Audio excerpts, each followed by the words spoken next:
اور وہ سبق یہ ہے حمود الرحمن کمیشن رپورٹ کی روشنی میں کہ جو فوج سیاست میں مداخلت کرتی ہے، جو فوج پولیٹیسائزڈ ہو جاتی ہے، وہ لڑنے کے قابل نہیں رہتی۔ یہ بڑے کلیئرلی اس رپورٹ میں لکھا گیا ہے۔ یہ ہے 16 دسمبر 1971 کا سب سے بڑا سبق۔ اور وہ لوگ جو اس قسم کے معاملات میں فوج کے فیسیلیٹیٹر بن جاتے ہیں، جیسا کہ 1971 میں کون کون تھا فیسیلیٹیٹر؟ البدر، الشمس، ہمارے بہت سے بہاری بہن بھائی جو اس وقت فوج کے آپریشن کا ساتھ دے رہے تھے، ذوالفقار علی بھٹو صاحب، جماعت اسلامی اور بہت سے لوگ۔ کیا ہوا ان کے ساتھ بعد میں؟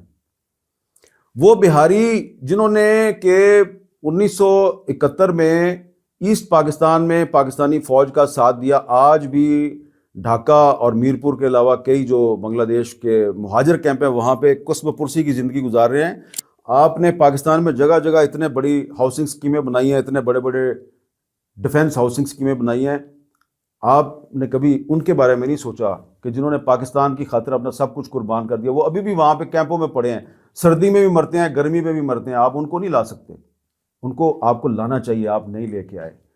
جماعت اسلامی جس نے ساتھ دیا پاکستانی فوج کا، آج دیکھیں اس کا کیا موقف ہے۔ بھٹو صاحب جنہوں نے ساتھ دیا پاکستانی فوج کا اور جنگی قیدی چھڑائے، ویسٹ پاکستان میں ہزاروں کلومیٹر کا علاقہ واپس لیا، ان کو جنرل ضیاء الحق نے پھانسی پہ لٹکا دیا۔ اور 16 دسمبر کا سب سے بڑا سبق یہ ہے کہ 1956 کا آئین اگر نہ توڑا جاتا تو پاکستان کبھی نہ ٹوٹتا۔ شیخ مجیب الرحمان جو ہے وہ 1970 کے الیکشن میں بھی 1956 کے آئین کی بات کرتا رہا، تو آپ نے 1956 کا آئین توڑا، پاکستان ٹوٹ گیا۔ اب آپ 1973 کا آئین بھی توڑنا چاہتے ہیں، آپ نے کئی دفعہ توڑا، وہ ریسٹور ہو جاتا ہے، پھر توڑتے ہیں وہ پھر ریسٹور ہو جاتا ہے۔ تو 1973 کا آئین جو ہے وہ ہمیشہ ہی ہمیں خطرے میں نظر آتا ہے۔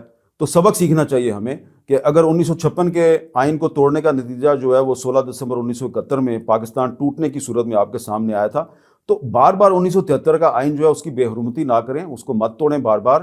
اور جو دلی ایگریمنٹ تھا جس کے تحت آپ نے اپنے جنگی قیدی انڈیا کی قید سے چھڑوائے، جس کے تحت آپ نے بنگلہ دیش کو تسلیم کیا، اس میں آپ نے یہ وعدہ کیا تھا کہ آپ نے بنگالیوں سے معافی مانگنی ہے۔ آپ نے وہ معافی باقاعدہ طور پہ آج تک نہیں مانگی۔ بنگالیوں سے معافی مانگنے سے زیادہ ضروری پتہ کیا ہے؟ کہ آپ اپنے آپ سے معافی مانگیں، اپنی پاکستانی قوم کو بتائیں کہ ہم سے یہ بلنڈر ہوئے۔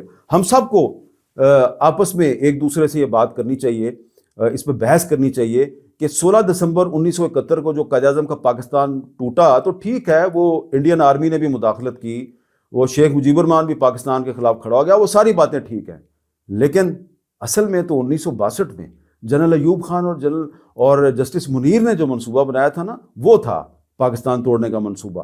وہ 1962 میں بنایا گیا تھا، 16 دسمبر 1971 تو اس کے کئی سال کے بعد ہوا۔